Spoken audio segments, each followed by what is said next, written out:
Thank you, Madam Vishaka. Good evening, friends. At the outset, let me thank Mr. Sumant Chitale, my good friend, MD of the AER, Madam Aruna, Mr. Singh, and all other friends and well-wishers, colleagues from various parts, student friends. I've chosen this topic with an aim, as Vishaka just now mentioned. It's always considered that private international law, public international law are two separate, distinct entities which have no connection with each other, and they have to be studied individually, independently on their own, and which leads into various perspectives as they have. But if we look into strict provisions of international law, both are not different. They are two sides of a coin. They have to go hand in hand. They have to be dealt in various perspectives to deal with the issues that we raise it and address the concerns. If you don't have an answer in public international law, then go to private international law. If you don't have an answer in public and private international law, come to public international law. This is what, to a certain extent, people understand. But the interconnectivity and a deep penetration into both the subjects with a changing perspective of diplomatic and international relations, if we look in the broad horizontal vertical perspective of public international law, private international law, they are conjoined subjects which provide solution together. And international courts, international tribunals, international perspectives have taken into consideration by dealing with these two aspects in detail, in number of aspects and number of various areas. Unfortunately, in India, we don't recognize the importance of either public international law or private international law, except in Delhi, or where in few cities like Mumbai and others, people talk of international law, but unfortunately, nobody talks of private international law. It is unfortunate, even my own society, Indian Society of International Law, doesn't encourage conflict of laws, otherwise called as private international law. Because the society is named as Indian Society of International Law, they think that international means public international law. It's unfortunate. We have done some work. I'm not saying the society has not done any work. Society has not conducted any seminars or conferences. But the society for which it has been established has to look in both the aspects equally. Unfortunately, conflict of laws is given a partial treatment in this world, particularly in the eastern part of the world, particularly in a developing country like India. We are talking of globalization. We are talking of economic reforms. We are talking of Shrestha Bharat, Vishishta Bharat, Make in India, Made in India. We are talking of judicial litigation and various other perspectives. But without public and private international, how are you going to be a global nation? Without private international, how are you going to be a developed country to address the issues or concern? It is an unfortunate situation that at one point of time, the University Grants Commission has said private international need not be taught. So almost all the universities stopped teaching private international law. I don't know who are the experts who have given that advice to. Not that I'm a student of international. I'm telling today for the problems that the country is facing, we are not applying private international law. We are not training students in public and private international law, but training in branches like IPR, environmental law, this, that. Everybody talks arbitration, arbitration, arbitration, arbitration. This arbitration comes from public international, private international. Arbitrary perspectives of public and private international law should be taken into consideration. I don't know whether to laugh or pity or what to do with the kind of scenario. Even in JNU, where I was a student for some time, the scholars talk only on public international law. Delhi University talks private international to a certain extent, thanks to stalwarts like Professor Bakshi and others. What is this? I don't understand that a conjoined branch is divided and separated and seen as two different distant branches. Can we, if we take a medicine, if you go to an ENT doctor, for example, he cannot segregate the ear, eyes, nose, throat as three different parts. They are all one. Same way, international public international, one end is the same. Their jurisdictionary perspective, their conflicting areas, their other perspectives may be different. So, in the light of it, I want to analyze. In fact, I've written a paper recently to the Delhi National Law School, which will be coming soon on reforms of legal education. Unfortunately, the Bar Council of India is not giving freedom to the universities or to the colleges to teach what they want, except teaching the mundane 28 subjects and 58 papers. Teach only this. You have a flexibility with respect to that 8 core papers. Rest all you have to teach. Not necessary. That many papers right now be taught. 5 years is waste. Let us abolish 5 years, 3 years. I'm advocating publicly, whether somebody likes it or not, in the interest of the students, in the interest of the country. Lawyers, judges, law teachers should join hands together. If we disgruntled legal education, country will suffer. Unfortunately, law and law's importance is not realized. The world is progressing so heavily with international law and private international law, and we are still thinking of only civil code, criminal code, which are very old. Thanks to Government of India for thinking of upgrading the criminal code of the country. Civil code also has to be updated, because before going into the lecture into different perspectives, let me tell you, we always think with respect to the jurisdiction of the courts, particularly the lower courts are considered. We consider only Article 9, Section 19 and Section 20 of CPC. We don't go beyond that. We have to go beyond that. We have to deal with beyond that. We have to go into various perspectives as the Constitution of India wanted. We don't address, because today there are a lot of interstate problems are there within the country, like interstate water disputes, which is a major area between states like Rajasthan, Punjab, Jammu Kashmir, Haryana, Andhra Pradesh, Karnataka, Maharashtra, Tamil Nadu, Kerala. We have not read the Constitution fully. Our basic problem is that we are more pretenders than practitioners. That is the biggest problem of India, and that is the biggest problem of legal education also. We think of the legal principles in such perspectives that are not, we think that we lawyers and law teachers and judges and all, we all are put together. The legal researchers are justice workers. I always call them. We are all justice workers. We have to be united. We have to not to be disgruntled. We say law to be taught to the student in a practical perspective. A law teacher never has any practical orientation. Then everybody blames law teacher is bad. Law teacher is bad. But why? He has no practical experience, or no innovativeness to teach. You have given a set of subjects and you want only that to be taught. That's all. What is then how legal education can develop?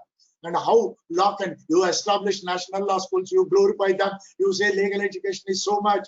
What establishing national law schools did in this country is created importance to law. That has been contributed. Beyond that, nothing has changed.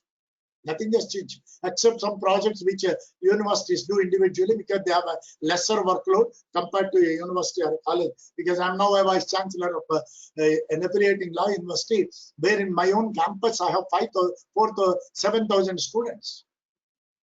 How the teachers or the vice chancellor can deal in the campus? They're affiliated colleges. So we have around 30 to 35,000 students, issues to be addressed. And for everything, students go to court. Maximum cases, if you see in any court, it is the law students' cases will be more than anybody else. For everything, you go to court. You run to court. You don't want to listen to a vice chancellor or a principal or a teacher or anybody fighting. I'm a man and not serious about the education. We can't teach education. Make it just 4 years of legal education. The Medical Council, the Committee on Medical Education has recently recommended 6 years medical education is not necessary, just make it 4 years. Just 4 days back, the recommendation was submitted to government. We don't know what the government of India will do. In a similar way, legal education also can be made for teach basic subjects which are important and then teach advanced subjects like this with specialization to the students and allow, because the government of India is contemplating to bringing foreign universities, we always compare with foreign, but we don't deal, because I don't want to name this Honorable Supreme Court itself in number of cases said it is unfortunately that private international is neglected in India. That's true. Private international is neglected. Even public international is neglected. I don't say private international, both international law as a whole is neglected. So in this background, what is the significance confront the coexistence that these subjects have? What is the dominance of the area that each share and how they deal with these perspectives? These are the issues which I will very subtly touch, not going into the depth of each aspect because there are very vast aspects which we cannot deal in just a half an hour or a 1 hour lecture. They have to be studied and taught hours together, dealing with the various perspectives. Let me analyze, just though the audience might be well aware of the differences between public international and private international law. Public international law is that branch of law that deals with the regulations of the nation states and deals with the various perspectives. If we look into the Oppenheim's definition, the law of nations of international law is the name of the body of customary and conventional rules which are considered legally binding by civilized states in their intercourse with each other. Is the comprehensive definition. According to this definition of Professor Oppenheim, both public international and private international have to be studied together. That's why in the next perspective, while analyzing the significance of these two, Professor Oppenheim has concluded that they are not two watertight compartments, they are one another. They mix each other. It is like Ardhanarishwara in Indian context. If we say international is one side, private international is one side, you put it, both need to share to the extent where they are supposed to be studied, they have to be studied. Then what is private international? Because we have a wrong thinking. Public international deals with the states and states problems and issues. Private international deals with individuals and legal entities and whatever it may be, the jurisdiction and other perspectives in a private perspective, private sphere with respect to marriage, adoption, property, contracts, contractual relations, and tax. This is what generally people think. But if we analyze the jurisdictionary perspective of courts in private international law, Justice Rosalind Higgins has made it very clear that when we deal with the jurisdictionary perspectives, The jurisdiction requires both public and private perspective and public and private policies to be taken into consideration.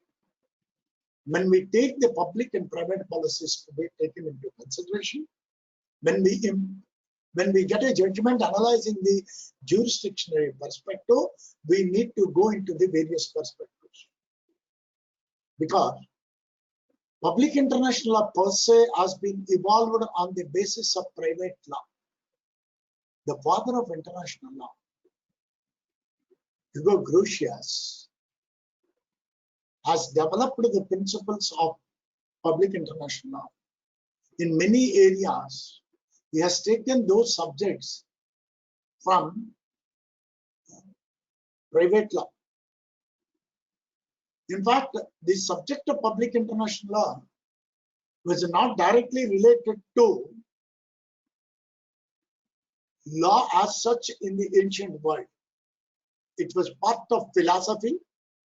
From philosophy, it came to political science by Aristotle. From political science, it slowly slipped into law. Then it was the various writers who brought in the perspective of public international law as a subject by itself, even before the father of international law. Then why Grotius was recognized as a father of international law when many people before Grotius have discussed public international law and written volumes on public international and private international law conjointly? It was Grotius who developed public international law basing on the foundations of private law. That is the significant contribution. And after converting the private law into the public sphere, Grotius has advocated and brought in the foundation and said the pillar and the base for international relations or international politics is public international law. Without this foundation of the pillars of the intercourse that takes place between the nation states every day on diplomatic or commercial or cultural or whatever it may be, there is no gainsaying or no supporting will for the states until and unless they rely on legal principles. These legal principles application through private law had been brought in by Hugo Grotius. That is the reason why he has been recognized as father of international law. In fact, the beauty of international law is that most of even the father of international law is not a law student. We always think that even the Justice Nagendra Singh from India, who was the judge of the International Court of Justice, was not a law student. He was an ICS officer of Government of India in foreign relations. Because of his exposure, his knowledge in law, he's been brought in as a judge of International Court of Justice. Even Chief Justice Marshall of Supreme Court of USA was not a lawman. He was also a foreign relations officer. He was made as the Chief Justice of USA, Chief Justice Marshall. But in India, we strictly say only lawyers knows everything, nobody else knows anything. This is a wrong person because international law needs a dimensionary, developmental, interdisciplinary perspective, which needs to be taken into consideration in various angles. You need history, you need culture, you need philosophy, you need anthropology, you need sciences, because law is a science of sciences. Unfortunately, we microscopically see law as a social science or as a humanities. Government of Maharashtra calls it as humanities. Some other countries, states call it as a social sciences. That's all. We don't look beyond this. But international law or law per se is not belongs to any categorization because it is a normative science by itself. It is a science of sciences. It's a separate science which we need to recognize and develop that in different perspectives, either at private level or at the international level. If this being the perspective of both the subjects of public and private international law. If we look into the subjects of public international law, private and their nomenclature, titles itself, well, the title of public international law itself is unfit. Because international law means inter means two. It's only a law between two. It's a law of nations, we call. Brierley and others called it as a law of nations. Can we call it as a public international law? Because John Westlake has invented the coin, termed the coin, public international law. And Professor Joseph Story in 1862 invented the name private international law. Otherwise, it was called as conflict of laws. Conflict of laws. Joseph Story in 1862, when he invented the concept of private international law, Joseph Story never wanted that it should be studied in isolationistic subject. Joseph Story wanted that it is a concomitant branch of international law. That was the aim of Professor Joseph Story when he invented the term private international law. In his writings, he made it very clear that we cannot call it as conflict of laws. We should call it as private international law, because when there is no answer in public international law has to look into private international law. Then private international also look into public international law. That is the reason why Joseph Story in 1862 named it as private international law. But then why the demarcation has been made very strictly? The great constitutional exponent of the world, particularly of the British, whom we consider as the father of constitutions, A.V. Dicey has made a very strict demarcation that private international law is a law which is not to be qualified to deal with a part and parcel of public international law. It is only a conflict of laws that deals with the various relations. So Dicey maintained that strict differentiation with the standard author of private international law also. Though he is no more, Dicey's book on private international law is popular. But it was the latter brought in by Professor Cheshire and others, Cheshire and the North, have brought in the principles of conflict of laws need to be studied directly. That's why one important theory, that the theory of Renvoy is invented by Professor Cheshire. Professor Cheshire's theory of Renvoy has given a lot of boost to the world and to the development of international law and private international law, because many people, of course, criticize Cheshire's theory of Renvoy, that is a ball of tennis. Ball of tennis, that you play this side, that side, wherever it falls, then you get the point. So it says when you go into the choice of law rules, but that provided an opportunity that the law that you select, how to select the law, how to apply the private law when the two individuals and two aspects are taking into consideration of various issues. Then public international law perspective is taken into consideration. In the beginning, individual was having a lesser jurisdiction in public international law. It is everything attributed to the states only. Only after the recognition of individual as a part and parcel of international law, particularly with the adoption of the Charter of the United Nations in 1945, wherein the charter recognized the role of the individual as a part of international law, and then the responsibility has been casted upon the nation states to deal with the various perspectives. And the present fifth phase of globalization, or the fourth phase of globalization.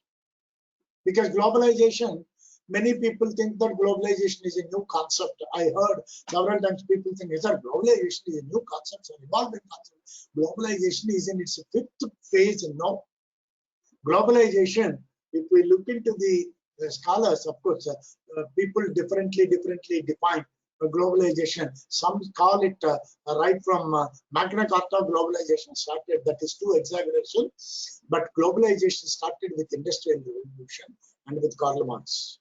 Definitely. First phase, second phase, as John Austin, positivism and other things are the second phase. Then the revival of naturalism is the third phase.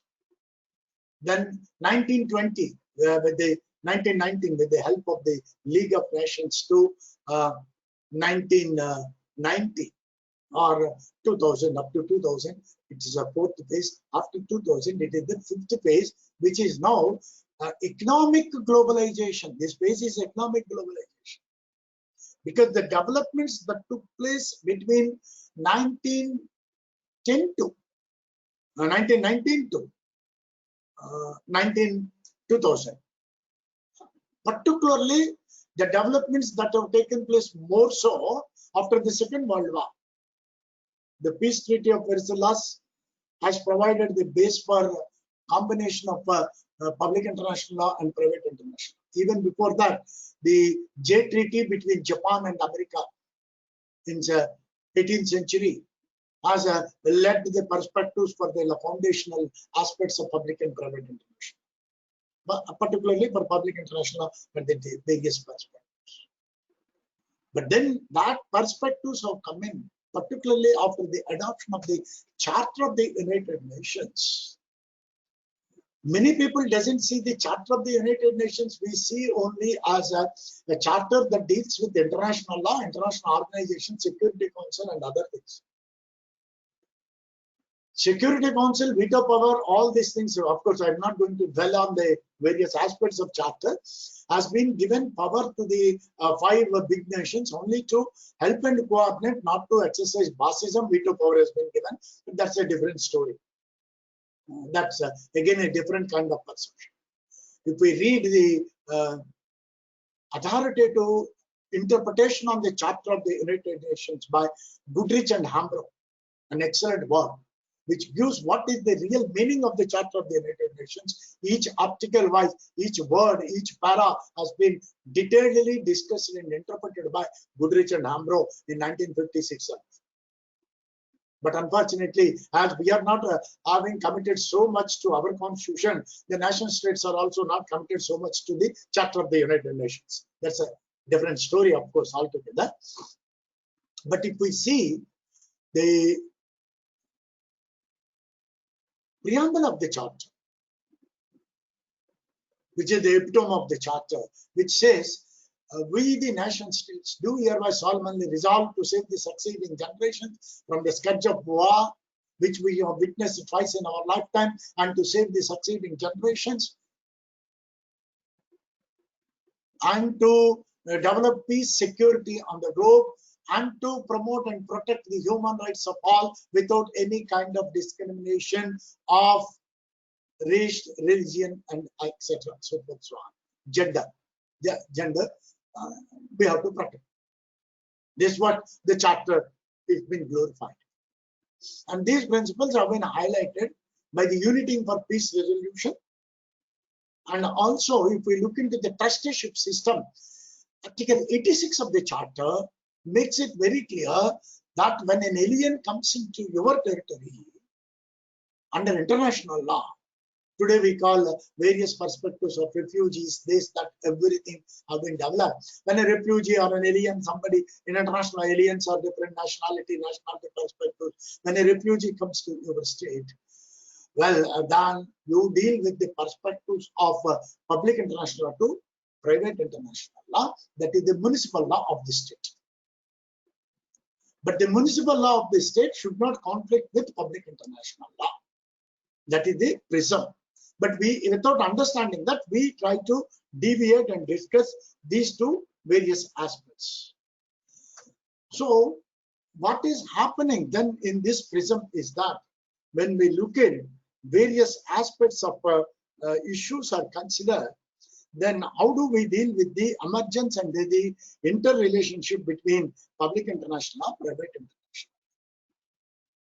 Well, I will take very briefly with a whirlwind examination of each aspect.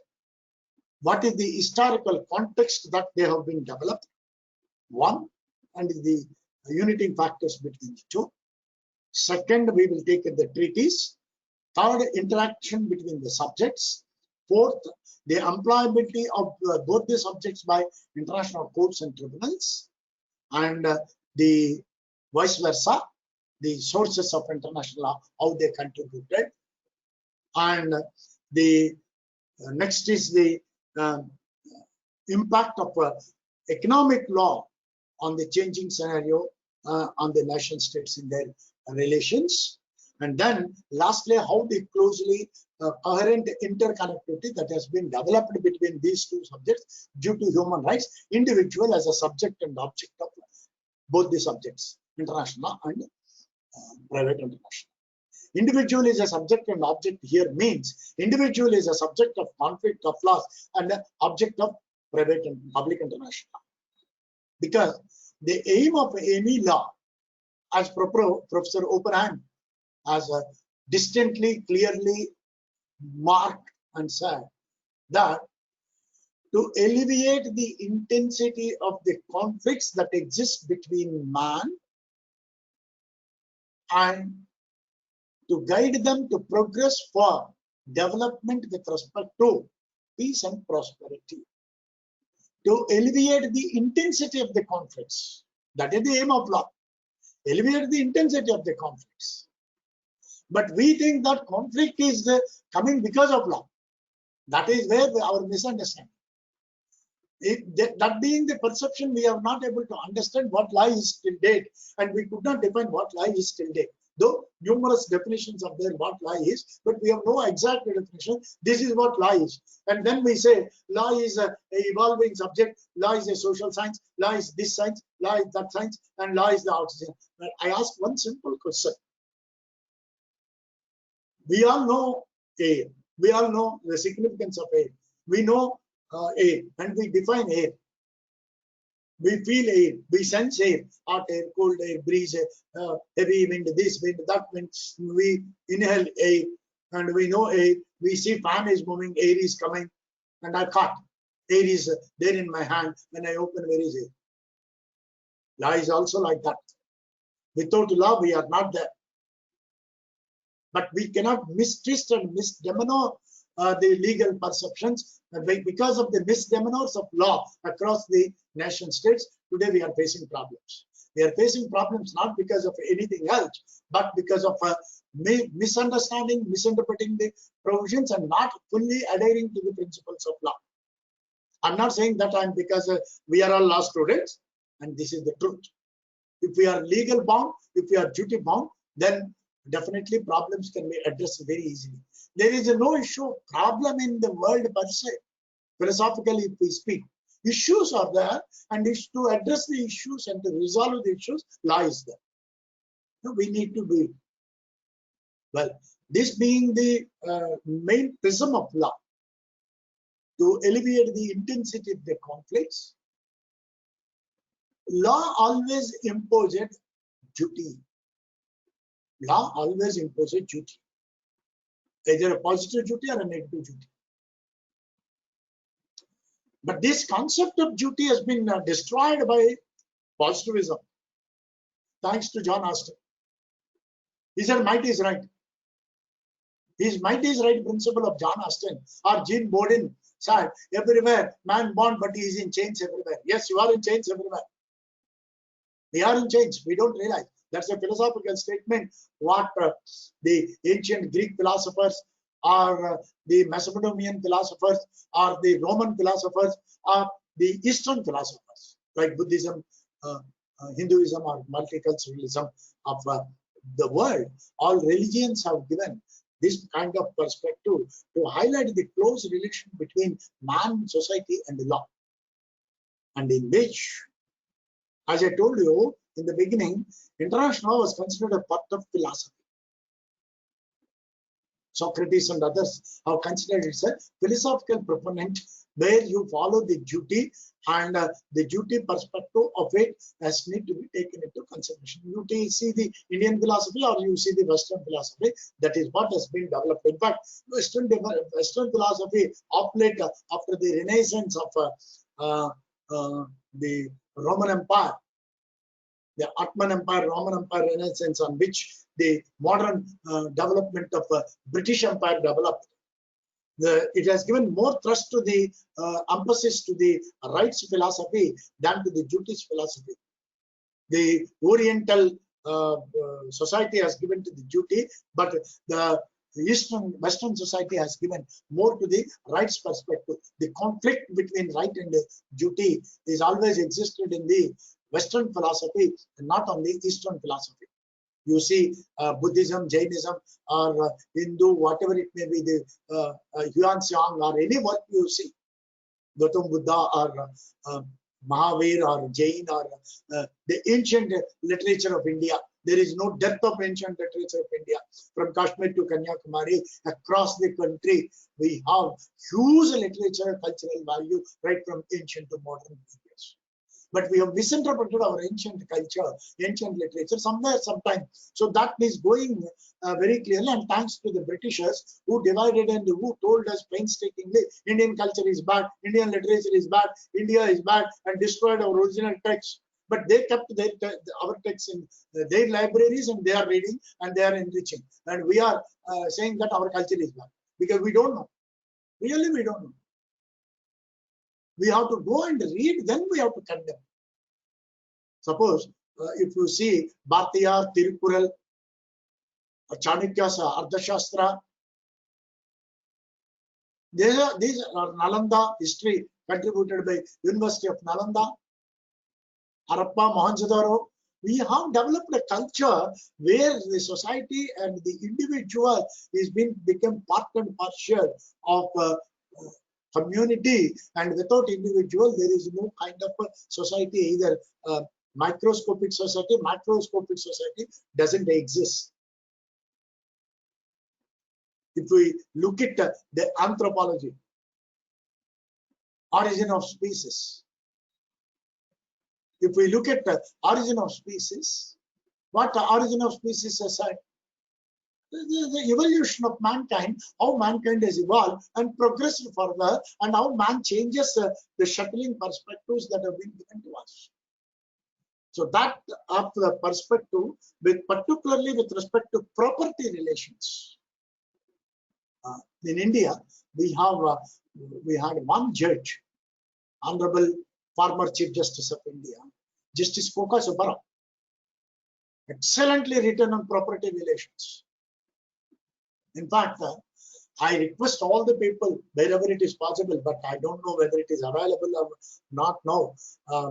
Unfortunately, we don't get university publications in the domain of public market.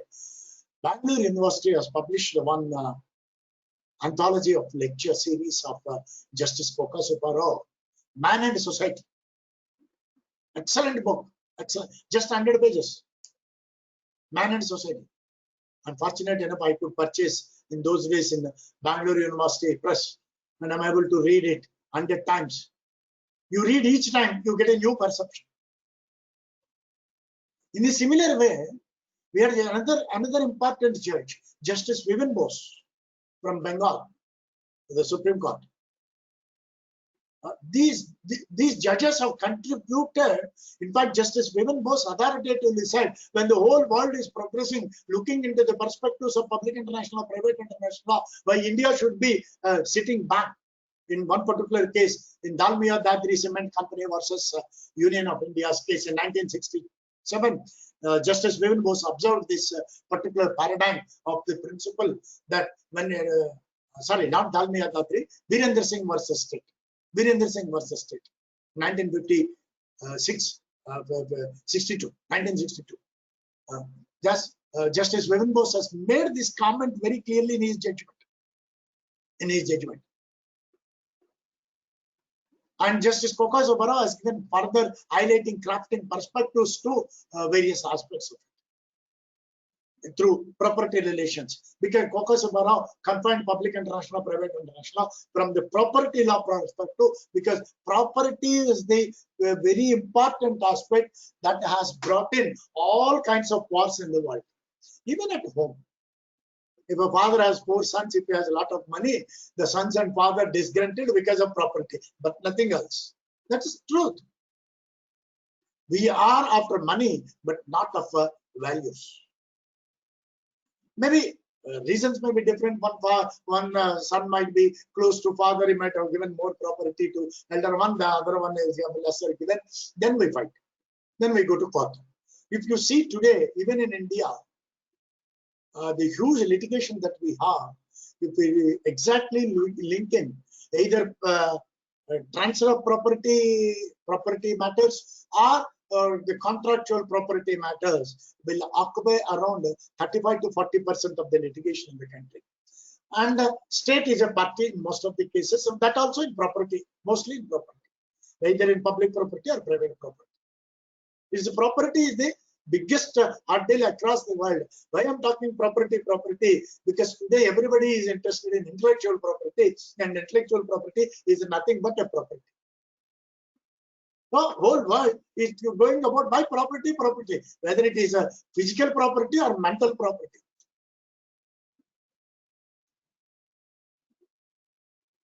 It is property, because Locke said it is a mental property is also divested with labor relations. General. So that is the various issues. That is what highlighted and analyzed by scholars in 60s in the modern perspective. Ronald Dworkin and others have brought in the perspectives of social prism and social issues are considered. And that is where the issues have come in, that the justice perspective has been taken into consideration. The American great philosopher and others have brought in the various issues of property onto the center field and brought in the center field issues. So basing on these property relations are considered, either it is in the ancient periods, then the issue of private public international law has brought in various issues. In fact, this is what John Rawls, the concept of a modern perspective has been developed and dealt with. John Rawls has developed his perspective that property should be shared among the nation states, international relations, equality on the basis of equal fraternity and various other aspects of it. Well, then that has been brought in into the various aspects of the significance of public and private international law. And if we see the modern perspective, Article 38 of the Statute of the International Court of Justice, which deals with the sources of international law. Well, the sources of international law are customary or treaties, or opinio juro saiba necessaria, or the contribution of the municipal courts or the jurists or economists, all contribute for the development of mutuality. Then if we look into the treaties, how treaties dealt in and how treaties have been interpreted by the courts into various aspects.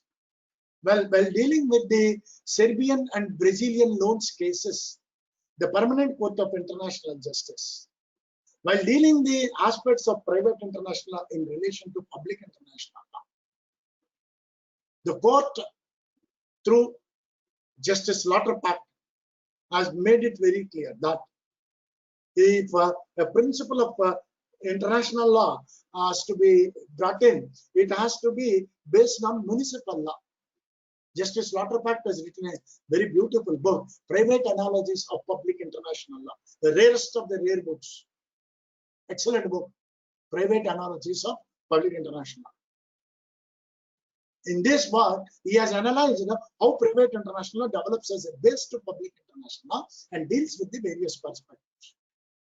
So where the court has gone into two important issues in the Serbian loans Brazil's case in 1928, later followed by North Sea continental shelf cases and various other cases that the court has analyzed.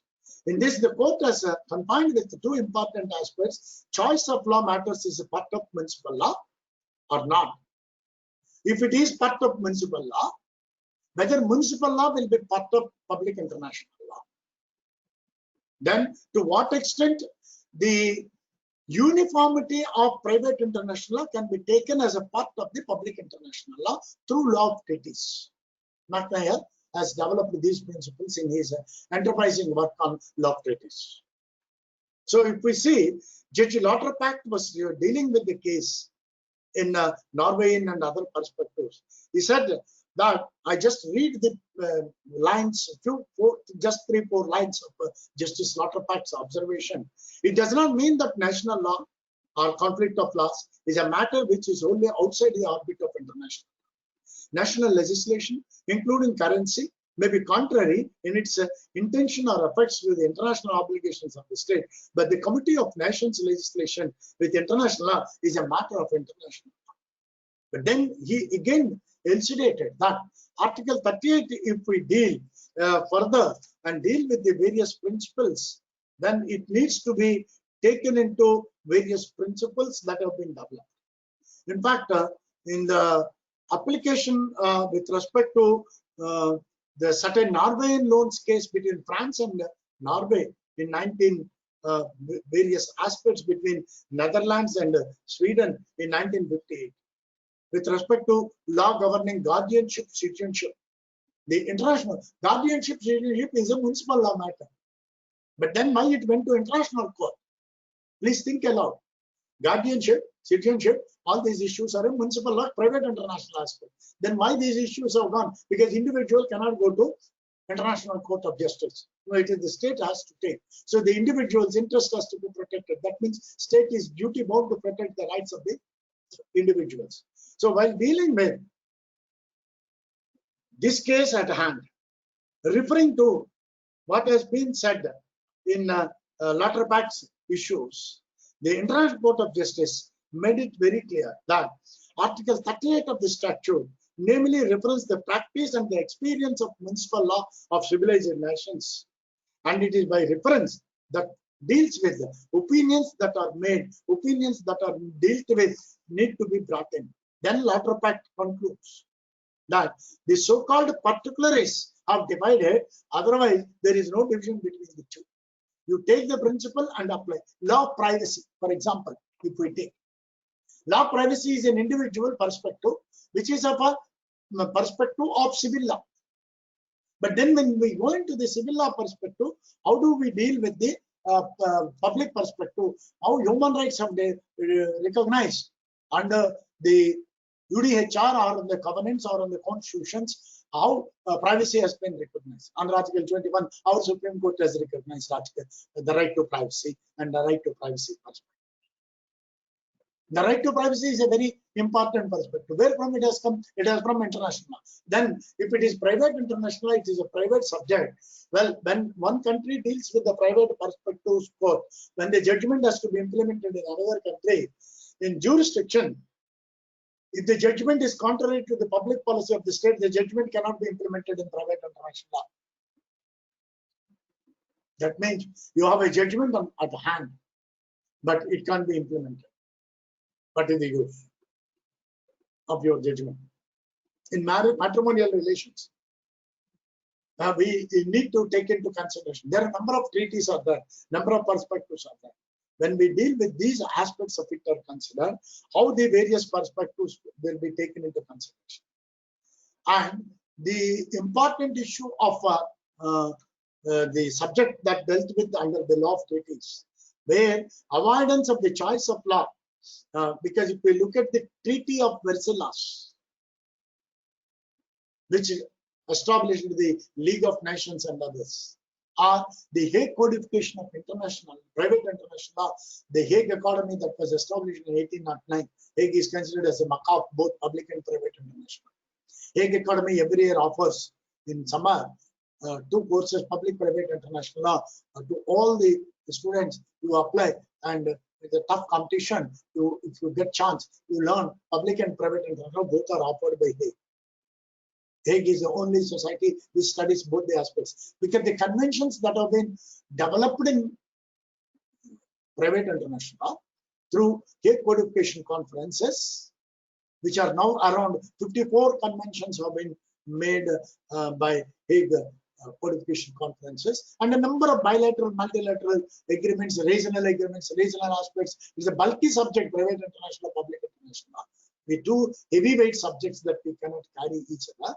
Then we deal with the various perspectives. The important perspective that Treaty of Versailles has provided,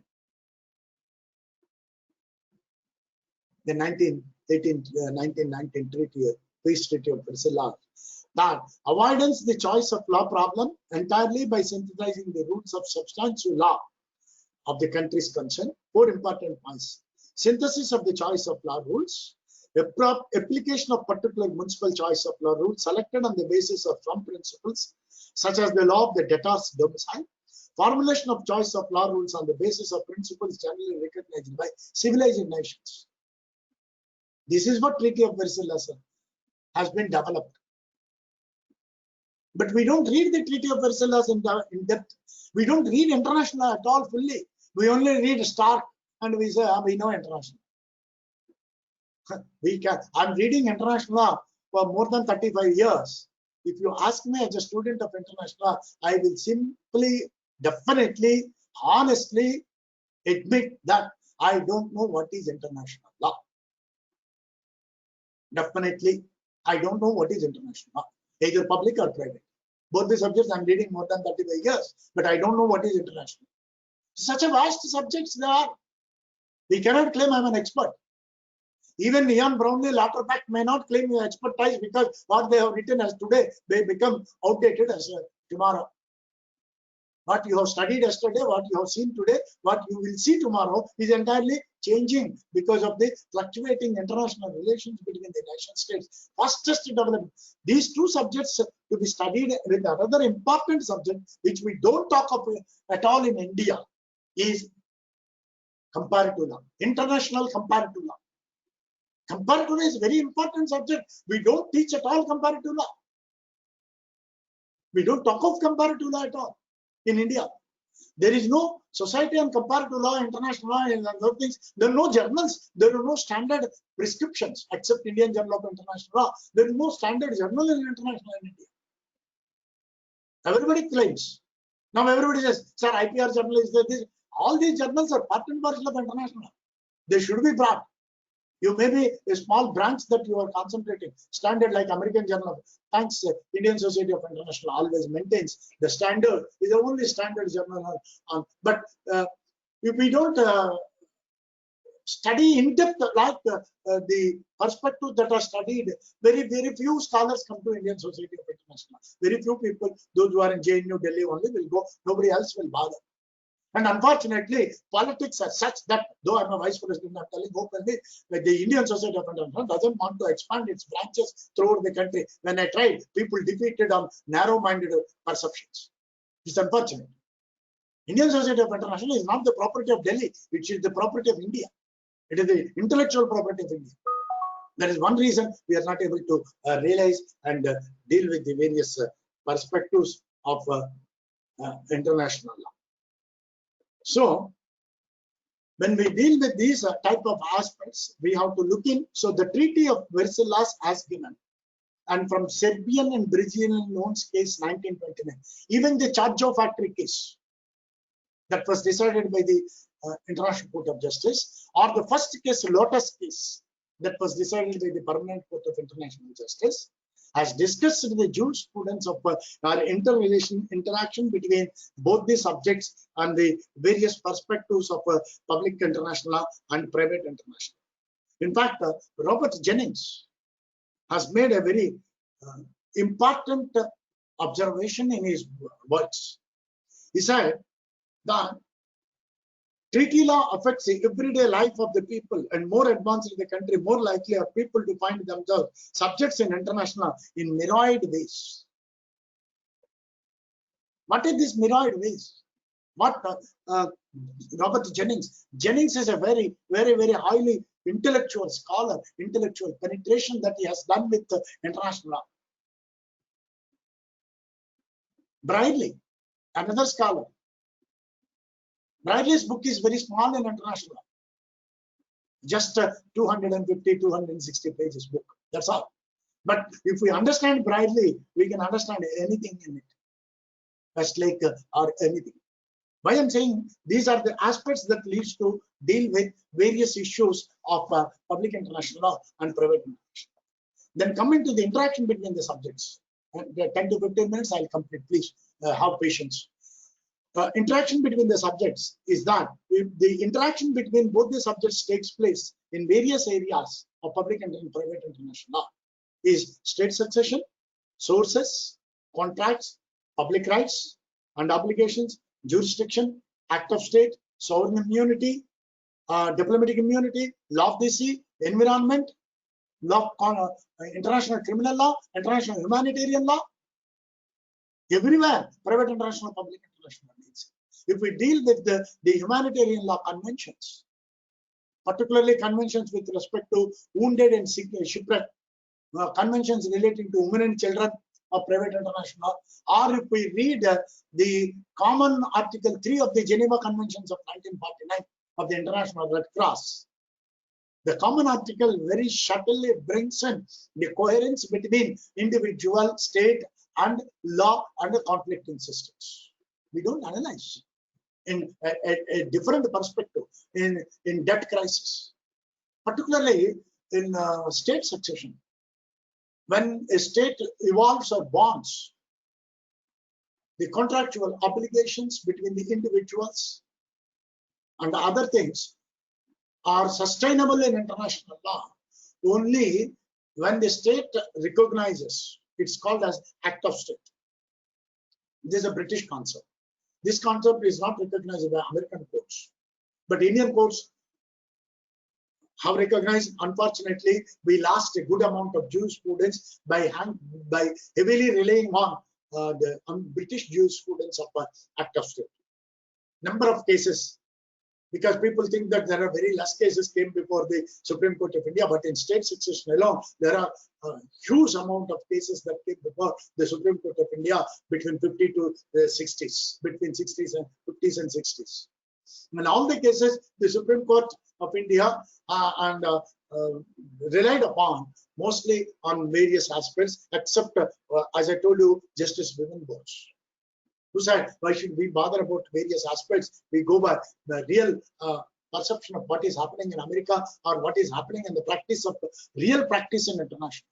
This is what Justice Vivian Bose himself has quoted in Virendra Singh versus State very clearly. It's an authoritative case. It's not anybody's creation. But in other cases, even Justice H.R. Khanna, the most eminent judge whom we regard very highly for the advocation of human rights, in one case, he said, why should we look at even American courts have a controlling perspective. So I try to follow act of state doctrine, not the advanced doctrine of restrictive principles that are developed in state succession. That contractual obligations cannot be wiped by just a mere act of state. Because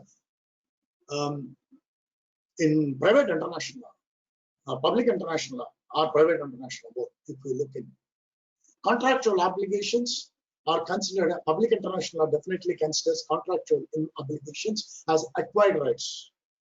And the theory of acquired rights was well discussed by Professor D.P. O'Connell in his state succession work, or in works of contractual obligations, state sovereignty. In his works in British Yearbook of International Law, he discussed extensively on acquired rights concept and developed the concept of acquired rights extensively, and on which even Lauterbach has dealt in, and a number of authors have dealt in.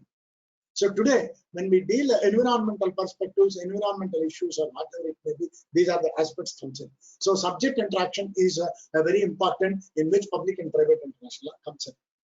And there, courts have dealt in, even in North Sea continental shelf cases, or in the recent Gulf cases, or various other cases, or right of passage over Indian territory between Portugal and India. Also, the court has recognized the principles of private and private law and then applied to public international. Because first we lost the case, but when we didn't get the judgment. In the second case, when we got in, we developed. Even Namibia, which got its independence, South Africa, from South Africa, Southwest Africa, which we call now Southwest Africa. It got its recognition. In the beginning, the Permanent Court of the International Court of Justice, the Security Council, United Nations, could not get a favorable advisory opinion from the International Court of Justice because that has developed purely on principles of treaties without looking into private sphere. But later, the Security Council approached and said it is the human rights prism of the individual from the municipal law sphere should be linked in and seen, which is the object of public international law, and that is to be defeated. Then the Security Council could get a favorable opinion from the International Court of Justice in Southwest Africa cases. Because first it was said only a treaty that was given by League of Nations. So it was a trusteeship agreement. That's why I said in the beginning, a section, Article 86 of the Charter of the United Nations, which discusses with the Trusteeship Council and prerogatives of the Trusteeship Council, which are developed, which became the base for nationality, citizenship, and other things are considered. Suppose if an Indian woman marries, or an Indian marries a foreigner and relinquishes the Indian citizenship, and comes back to India. Can she revive the citizenship? No. Even today, no. Why? You are an old citizen of the country. When you are coming back to your own country, you have to be given the citizenship at the earliest. But Indian law says you have to be 2 years in India. And those 2 years period, you should not hold any citizenship, that is statelessness, which is conflict to the public international. Public international says no statelessness is permissible. Statelessness is creating issues. Hence, public international law insists that statelessness should not be created, whereas private law of a country deals with and says you should be stateless. Then only we deal with the various perspectives of these aspects of it are considered. Then we deal with the various aspects, and then deal with the various issues and brought in the perspectives that we develop and deal, how we nurture and deal. So this is where it deals with the various principles. Because if we look at the status of Kashmir, Jammu Kashmir, many people say plebiscite is there, plebiscite is there, plebiscite is there, plebiscite is there. But the agreement, the transitional agreement that was entered by Raja Harsingh and the government of India was like any other princely state that entered the same. The legal document has nowhere stated a plebiscite or anything. We have unnecessarily gone to Security Council and said we will conduct a certain will of the people. And it was the letter of the Lord Mountbatten said we will accept it. The letter is no part of the any covering letter attached to a legal document doesn't form part of it. Until and unless that particular letter deals with the objective perspectives of that particular agreement, it is not part and parcel of it. You cannot read it. That is what Professor Ramtullah Khan, another authoritative professor of India on international law, who said when the treaty is entered between two states, that is whatever it may be, Britain or India and Pakistan, if you consider Kashmir is an independent state, then why it is to be implemented and binding on Kashmir? He has questioned it. A.S. Anand, our former Chief Justice of India, whose work on Jammu Kashmir, has clearly stated that it has no validity in his work. The textbook is available everywhere. A.S. Anand, the Constitution of Jammu Kashmir, where he has written very clearly. And the previous chief justice, some of the chief justices also have made it very clear that it cannot be considered as part. Then the question of equality or the concept that India has given under Article 1 and 3, India, that is Bharat, is a union of states, will rule. If you want a special status to Kashmir, then you give special status to every state. Why other rest of 27 states should not have a special status then? If you then amend the constitution, change the constitution. Because the constitution says India is a union of states. We are not a bunch of states like America, particularly Russia. We have not joined to disintegrate at any point of time. Russia disintegrated, that is the reason why. Yugoslavia disintegrated, that is the reason why. Where the constitution provided for India cannot be disintegrated. India is one under Article 3 of the Constitution of India. Article 3 of the Constitution of India. We cannot.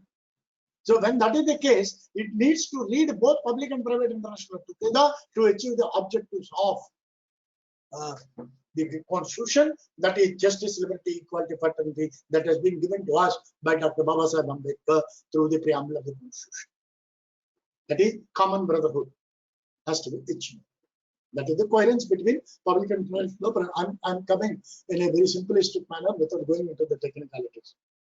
Then the employability of the subject, as I told you already by the course, in a number of cases like Barcelona Traction case and other case, and dealing with the contractual obligations like UNCTAD, UNIDROIT, WTO, and various issues that have come into various perspectives, particularly in the recent cases like Naughty Bomb, or in a recent case called in the jurisdictional immunities case in 2014. In 2014, the Italian Constitutional Court struck down an Italian legislation stating that it's contrary to public international principles. So, what we have to see is the conflict between the law, but not the conflict between international and public and private international. Because when we see the conflict between the municipal law and try to incorporate through public international law to be achieved.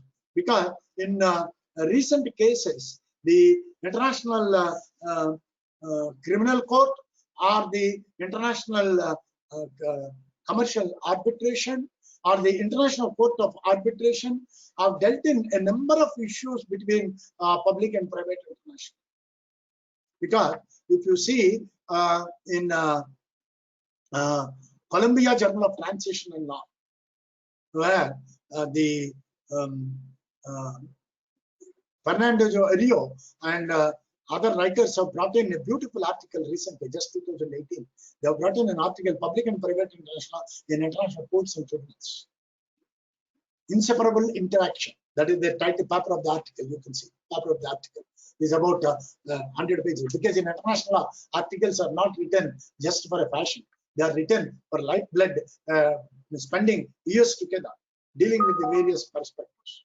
So in that way, what happens is when international commercial arbitration and other things that come in, various aspects of it are considered, the courts need to deal private international law, public international law together as important concepts and deal the various aspects that have been. Because in Bowles case that has come in 1958, with respect to the citizenship, guardianship of an infant between Netherlands and Sweden, basing on the guardianship convention of private international law, is a matter to be decided privately. Why it has gone to the International Court of Justice? In the beginning itself, I told you. In Bowles case 1958, the International Court of Justice has made it very clear. I don't read the paras by paras, but it has taken the part of the private law only from that perspective and applied the reference with respect to public policy of the state. And then the court at the end said in one particular paragraph, paragraph 92, 94. The court said that public policy being a conception, it must be determined in the same way as that of the general principles of law under Article 38 of the statute, namely by reference to the practice and experience of municipal law of civilized nations in that period. This is the observation by International Court of Justice in 1958. There are a number of authoritative, because today individual is not a subject of international law, is gone. Individual is a subject of international law. He is an object in a limited, perspective with respect to jurisdiction and other perspectives of it. And then with respect to economic impact of the various perspectives of it are considered.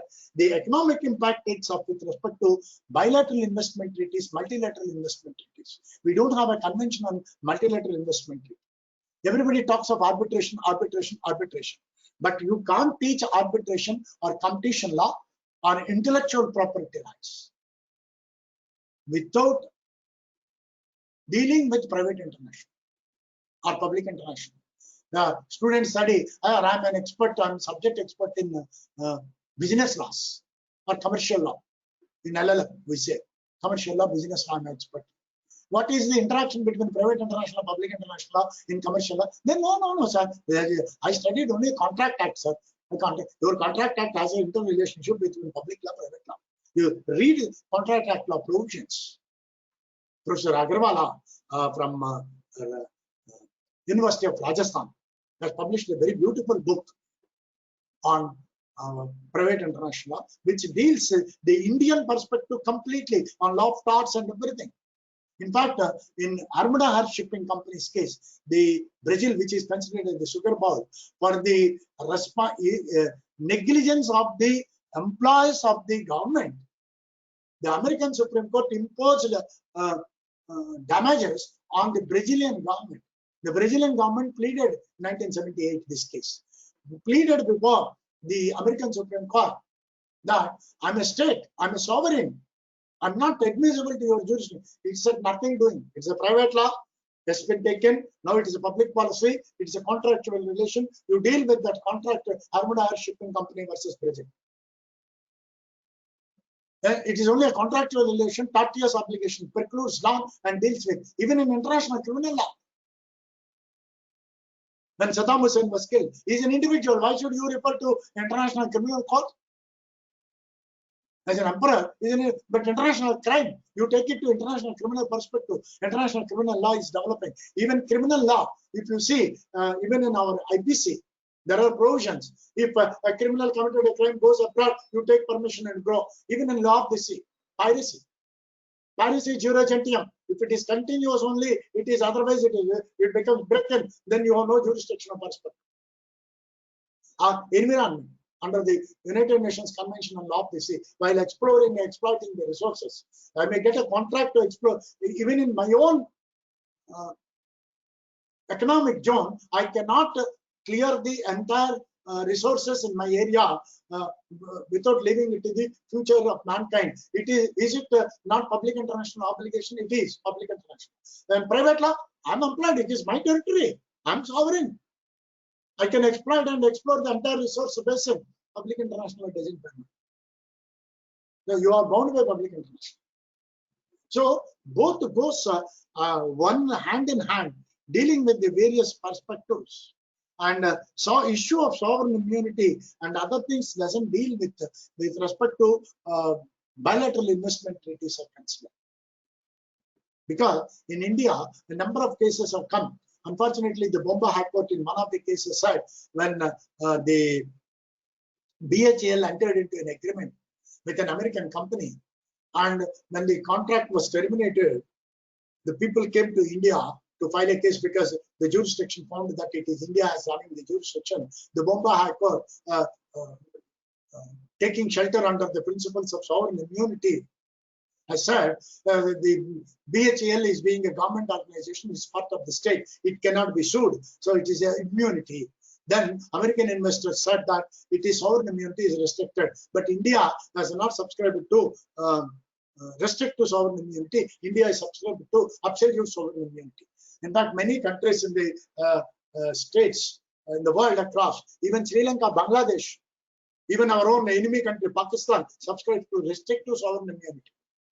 But India, Russia, Japan, China, some of these countries, we still follow the absolute immunity. When you have absolute immunity, perspective, your civil law, particularly the civil procedure code and other things, if you don't amend, then no investor will come. Talking of made in India, make in India, Swasthya Bharat, thanks to P.V. Narasimha Rao's opening of the economy in 1990. But nothing will happen until and unless we look into our private law very seriously and deal our private law seriously. One particular thing, GST has been brought in. Thanks. One uniform civil taxation. There was a lot of opposition, but it is part and parcel and dictum of international law. You are supposed to do it because you are a member of the international community. That is the dictum of a World Trade Organization. We are party to the WTO. We are bound by WTO obligations. And even Vodafone case recently. Vodafone case, unfortunately, the government of India going on telling, and at that time when the Supreme Court has given the judgment, people have written articles by articles saying that the Supreme Court of India is inclined by private entities, supporting private entities against government, this and that they have written. But the court has given based on the principles of private and public international. And when we lost the case, we went for appeal to the arbitration, to international arbitration. And few months, just 2-3 months back, we lost the case there also. Because the transaction between Hutch and Vodafone taken place outside your jurisdiction. How can you impose tax on Hutch and Vodafone merger and other things, merger liquidation in your country, based on your municipal law? Because there is a public policy, public international law restricts the private international. You might think it is not retrospective, it is prospective. We lost the case now, and the international arbitrator not only losing the case, imposed a huge amount of damages to be paid to Vodafone by government of India. So when we are not studying the subject, when we are not understanding the importance, without this many crores of rupees to be paid as damages, forget about the taxation that they paid to us. Now we have to pay the damages. They are not paying, but they are receiving now money as damages. Of course, government of India is planning to contest the case again in some other forum. Waste of money. You may lose again after 4 or 5 years. The damages may increase. It is whose money? People's money, taxpayers' money. So law is a very important subject, my dear friends and students. We have to study, we have to realize the public international, private international plays a very important role in economic development of a country also. Lastly, of course, there are various aspects, but I limited. Already I've taken a lot of time. With respect to human rights are considered, well, human rights has breathed in a very important perspective, particularly the cultural perspective. Article 15 of the Covenant on Economic and Social Cultural Rights of 1966. Read with Article 12, the right to health, because of the COVID situation. It is public international, private international plays a very vital. Because in private international law, well, a country evolves a medicine and sells it. It's a private jurisdiction. But then under public international humanity, human rights perspective, you have a right to share the product knowledge everywhere. So your intellectual property rights, trips and trims cannot come. We only always say intellectual property rights are copyright law. Copyright law. Another important aspect. Social media. If we are not regulating social media, what is social media? Simple definition is a virtual platform where a person creates something and records and recorded aspect is virtual media. Idea is not copyright, but once you record it, it is a copyright. Who is violating your copyright? When I talk something, a message on Twitter, I'm the copyright owner, but the message is mistwisted, misdemeanor, and goes into some other country. Number of cases can come before the French and British and other courts with respect to copyright violation. In fact, the French courts have made it very clear of late, very recently, with respect to individuals' aspects, that how an individual is responsible with respect to various perspectives. The French courts have dealt cases last year also on social media and the conflict of laws and public international. So your intellectual property rights, whether it is a trademark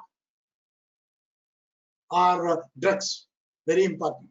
Drugs which are banned somewhere is dumped here against the policy of the TRIPS and TRIMS.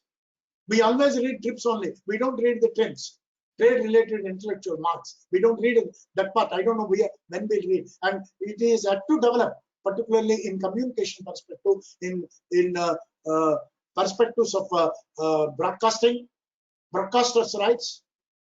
These are developing areas. They are all conflict of laws. But the principle of jurisdiction is taken, and then public policy of the state, public international has to be applied. You can't apply only private international law. That's why in abroad, public international, private international has a lot of demand. If you say in America or Europe or somewhere, you are a private international or public international professor, you have a lot of respect, not a civil law professor, a constitutional professor. So, lawyer himself is respected, the law itself is respected, but constructive criticism also should be allowed. We don't allow constructive criticism in India. That is biggest problem now. We should allow constructive criticism. Our criticism should be constructive to the point of the subject, not to the individual attack. That is bad. That's again attacking the liberty. When we talk left and right, even in political parties everywhere. Now I have a right. I'm a politician. I can talk whatever I like against my opponent. I have no right. Liberal democracy is problem. We are too liberal. Our courts are too liberal. Generous. Our judges are generous. We should not be. We should restrict to the perspectives of it are considered. Public international, private international need to be considered as one important perspective. Because as again, Robert Jennings said, the classical orthodoxy of states and individuals or corporations as different entities has now disappeared. It's a thin differential perspective. And the interaction of the people, contemporary development between law, society, either national, regional, or international, or law between municipal or international, or private or public, need to be seen and exhibited as one and the same. And that perspective alone can be brought in. So, friends, let me conclude. This brief dwelling analysis what I discussed just in 1.5 hours. I've not discussed it, I've not gone into any subject or any area independently, just given a bird's eye view, panoramic view, highlighting the importance of both the subjects. And another important subject, like as I told you, comparative law, which we don't study at all in India. Hans Kelsen's authoritative work on international law, where he said Hans Kelsen as one of the authoritative naturalists. So Hans Kelsen said the object of law, whether it is public or private, derives their principles from public international law with an analytical hypothesis, then apply the required penetrative principles basing on the relationship of dependency on the norms of private international law applied in municipal courts while dealing with principles of public international law. That means Article 38 of the statute, which says opinio juris habeat necessia. That is the opinion of the juries and the municipal courts become a source of public international law because of this. Because why? Because the municipal judges, the judges in the municipal courts are known for their expertise of analysis of the jurisdictionary perspective, and they analyze and bring in their wisdom through their analytical perspective of various issues, and the synthesis that develops out of that will be taken into various perspectives, like consumer protection. Consumer protection is purely an aspect of public international law. Today we are talking consumer protection. Consumer protection in international law started in 1950s by Economic and Social Council. Only in 2011 we brought, because the Consumer Protection Act in 1996 itself, the United Nations declared the consumer protection principles and said if the nation states are not implementing consumer protection law, we will deal. And after that also we are not still doing, because in India of late recently we have amended. Otherwise, you purchase one thing in Madras, in same state of Tamil Nadu, if I go to Coimbatore, I can't file the case in Coimbatore Consumer Court. I can only file. But in Europe, which is developed, under the Paris Treaty, under the Rome Convention. Under the Rome Convention, you can file anywhere. I purchased in Belgium. I can file a case in England if it is in the European community. If it is in the European community, now England has come out. So if I purchase in Belgium, I can file, if I'm a Swedish, I can file the case in Sweden, and it is the seller has to come, not the buyer. It is a protection. Mercantilism has to be stopped. But we are following mercantilism in a different perspective in the Eastern world. That is a very bad perspective. We should unify our laws in tune with. Whenever we unify the law, we get into problems and we go on dharnas, this, that, everything, and we say the government is doing something hypocritically. Whatever may be the government in power, we are not concerned. When the parliament passes a law, we say the government in power is doing all kinds of nonsense. Today this government, tomorrow another government. That's it.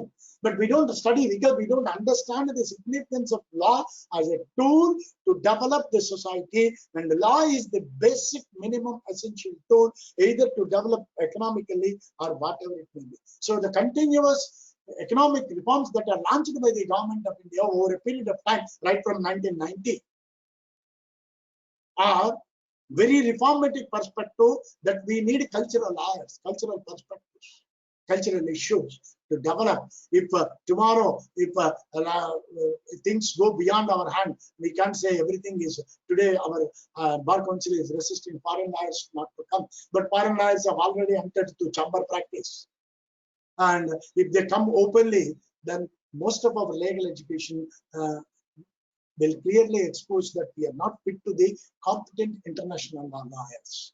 Legal education has a lot of demand. Legal education requires, in the world requires millions of lawyers every year, but we do require internationally, globally suitable lawyers, well versed in both public, private, international, with a comparative perspective. Only those lawyers dealing with that perspective, either even in arbitration or mediation or conciliation or civil law, criminal law, property law, trust law, whatever law, civil law, you are expert. Ultimately, you have to link your civil law with international legal principles and see the conflict in position and apply the municipal law to international law prism and see the comparative perspective, and then only that can be. So, public international, private international are not two different branches. They are two sides of a coin, and they are not two watertight compartments. We have to study together, and we have to teach, and we can call them as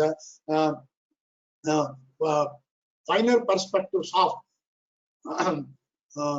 international law, finer perspectives of international law, both conflict laws and public international or law operations. Per se, in some areas, maybe some differentiation may be there. Suppose in space law, which is developing now, an individual goes abroad and somebody says, we have sold already the space to public and who have invested. How can you sell it to a private individual when it is a public jurisdiction? When it is a jurisdiction of the common heritage of mankind, it is a common property of the nation states, it is a common property of the United Nations. United Nations means it's not the organization. We, the people of the world, are the United Nations. We, the people, are the subjects of the United Nations. We, the people, are the masters of the United Nations. So let us think of and discuss that the tenets of public international, private international law, which have been developed on private law, need to be reinforced in India. And I am happy if that bloom comes in and all the teachers, all the lawyers, all the judges join together and we can reform and tell the government that your laws should be in coherence with the international perspective, not only our Indian municipal perspective. Then India can bloom, economic reforms will give, and we will be definitely a developing nation. But as long as we are not doing by giving concessions, whatever government gives, whatever policies government brings in, they are all not going to yield. And we need a number of institutions like the Institution of Public International Law, Private International Law, Conflict of Laws, private law, private perspective, research institutions. Not just name-check institutions or societies that are formed in India to start law colleges. And that needs to be taught, and that needs to be nurtured and developed, and conferences and seminars, whatever conducted in law, should be conducted taking these aspects into consideration. Because now you are getting in intellectual property Bitcoin. various other properties, various other financial transactions, and various other security transactions and other things that are coming. Whole world is open thanks to technology. So we need to go much ahead, because law is always ahead of us. So we have to catch the development of law and the world. And if we can do that, I think definitely we will become a very shiny nation and tinsel among the nations as one of the greatest nations to revive our own culture with the duty-minded perspective. Thank you, one and all. Thank you for the listening, patient listening. Thank you, one and all. Thank you, sir, for your wonderful session. We have few questions with us. Shall we